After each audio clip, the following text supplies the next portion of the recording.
दुर्गा मैया मेरे बच्चों से मेरे को अलग नहीं करेगी। माता रानी मेरे बच्चों को मेरे से अलग नहीं करेगी। माता रानी ने तेरे ठेका ले रखा है। तो क्यों? तो जब किसी के बाप से उसके बच्चे अलग कर सकती है, तो माता रानी तेरे बच्चों को अलग नहीं कर सकती माँ से? तू भी तो किसी के बाप से उसके बच्चे अलग करके आई है। माता रानी ने, हमारी अम्बे रानी ने, हमारी शेरा वाली माता ने तेरा ठेका ले रखा है। जब तू माँ हो गए इतने गंदे काम कर रही है, तो माँ ने तेरा ठेका ले रखा है तेरे बच्चों को। तू भी तो बाप से अलग करके आई है बच्चों को।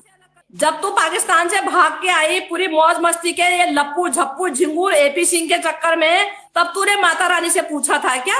तब तूने अम्बे रानी से पूछा था क्या, हे माँ मैं ये करने जा रही हूँ, क्या मेरे को परमिशन है?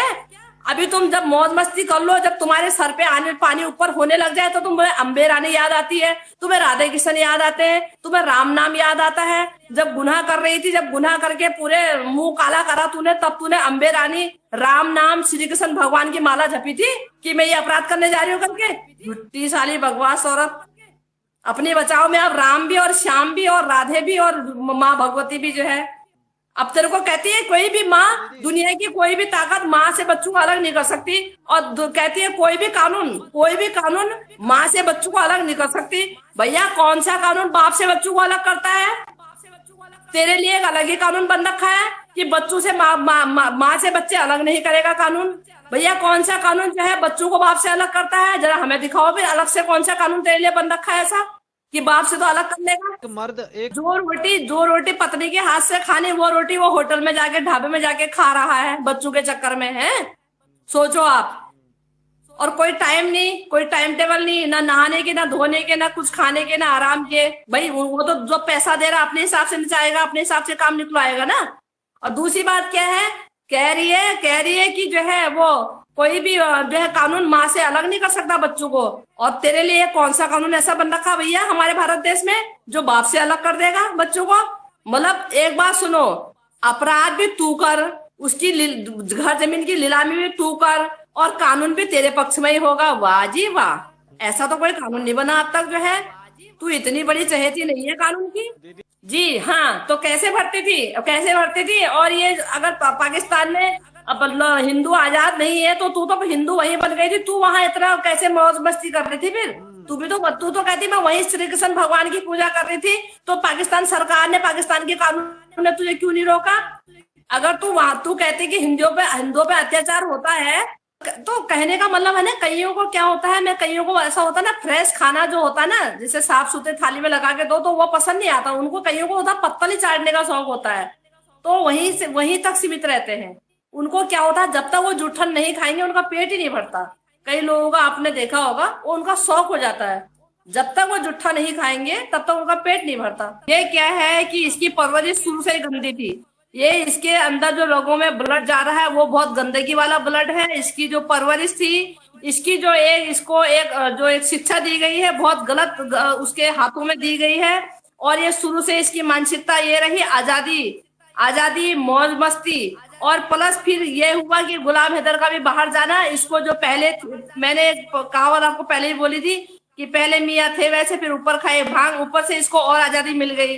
तो ये खुले, बिल्कुल जैसे खुले जो सांड मैदान में घूमता है, इसका वो हाल हो गया। तो कुल मिला के ये है कि सारी चीजें इकट्ठी हुई और उसको इस तरह से हो गई है। एक तरह से इसको बोलेंगे कि एक अभी नोएडा में या वही एपी सिंह ने उसका केस लड़ा था, लेडी डॉन करके उनकी शादी हुई थी, आपने देखा होगा वो वीडियो।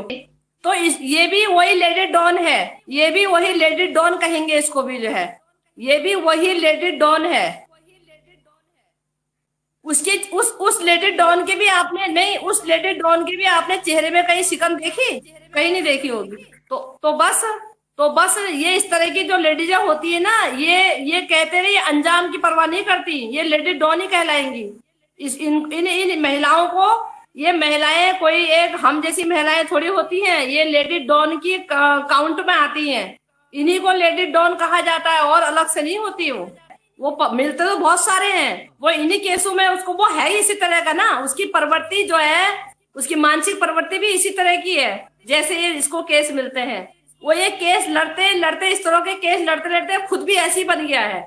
ये खुद ही मतलब आधा पागल तो ये हो ही गया है, आधा पागल हो गया ये औरतों के चक्कर में।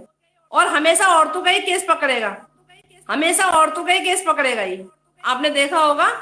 तो भैया ऐसा है ना, कोर्ट आदेश देगी ना, कोर्ट आदेश देगी, कोर्ट के आदेश पे इनको नोटिस, मेरे ख्याल से अब इनको नोटिस जा चुका होगा या जाने वाला होगा। जो अगला स्टेप है यही है।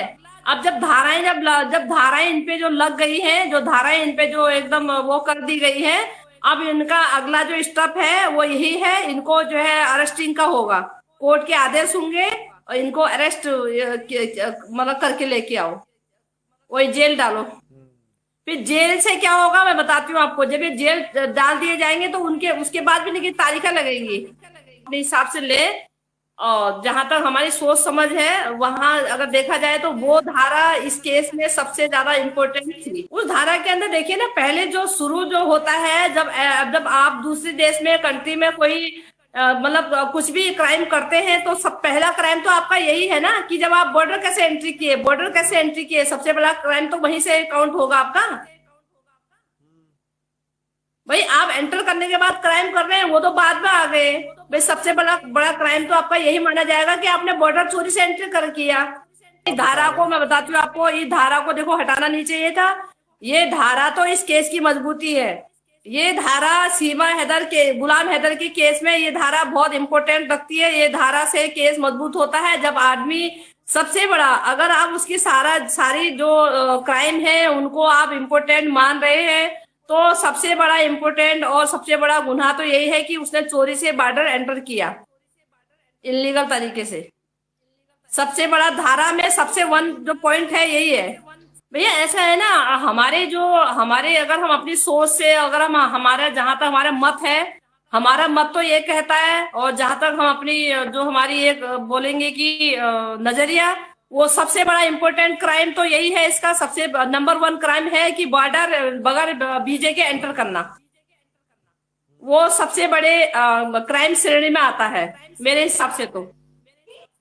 प्लस कानून के नजरिए से कानून इसको कैसे इग्नोर कर रहा है, कानून इस क्राइम को क्राइम कैसे नहीं मान रहा है, मुझे नहीं समझ आता है कुछ।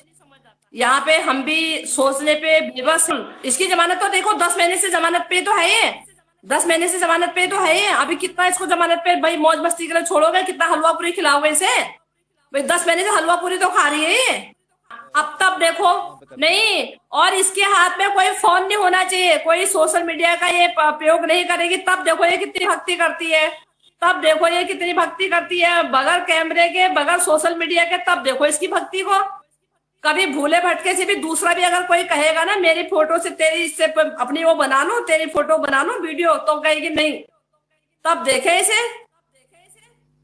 बगैर कैमरे के ये कोई भक्ति कर ले तब हम मान जाए इसे। चोर एक नंबर की कहेगी, जालसाज एक नंबर। ऐसा है ना, देखो वो क्या था कि हाथ में, देखो जी एक बात सुनो, ये क्या कम कॉन्फिडेंस होता है?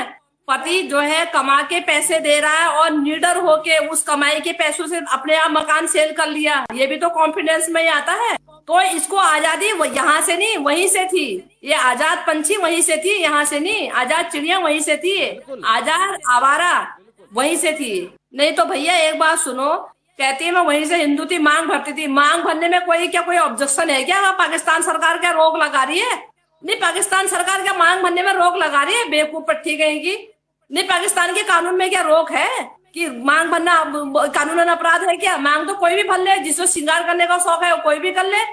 तो भैया जब तलाक ही नहीं हुआ तो लिखा ही रहेगा, जब पत्नी उसी की थी, वो जब पत्नी उसी की थी तो वही तो लिखा रहेगा। और क्या लिखा रहेगा? उसी के घर में रह रही थी, पत्नी उसी की थी, उसी की कमाई खा रही थी, उसी की कमाई को वहां पे सब तबाह करके आ गए। जब पत्नी उसी की थी जो है, अरे मैं वही ना, मैं कह रही हूँ, तू तो कह रही मैं पाकिस्तान में हिंदू बन गई थी। जब तू भगवान श्री कृष्ण की पूजा कर रही थी, हिंदू धर्म तूने वहीं से अपना लिया था, तो पाकिस्तान में तेरा विरोध नहीं किया? तुझे काट के नहीं फेंका फिर वहां? तू कैसे जिंदा रह गई फिर वहां पे? बकवास करती है, कह रही हिंदुओं की तो वहां यू दशा होती है, हिंदुओं की तो वहां वो दशा होती है। कोई हिंदू तो लाइव में आके बोल नहीं रहा हमारी ये दशा हो रही करके जो है। तुझे बड़ी पड़ी है, तू हिंदुओं के बारे में तो सोच रही है, और जिसका पूरा तबाह करके आ गए उसके बारे में नहीं सोच रही तू।